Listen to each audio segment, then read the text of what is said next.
اس لیے کہ قرآن مجید نے جہاں ذکر کیا ہے نا قربانی کا، وہاں پہلے نماز کا ذکر کیا ہے، فَصَلِّ لِرَبِّكَ وَانْحَرْ،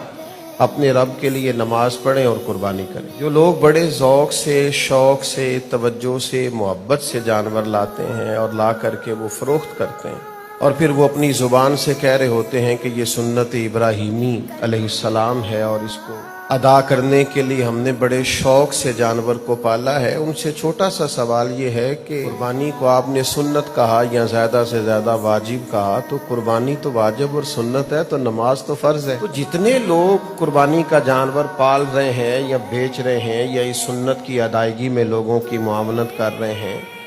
وہ بھی اس پر غور کریں، اور جو آدمی سمجھتا ہے کہ میں مالدار ہوں اور میرا حق بنتا ہے کہ میں ایک سے زیادہ قربانیاں دوں اور میں بڑا جانور لوں اور فربا اور خوبصورت جانور خرید کر کے لاؤں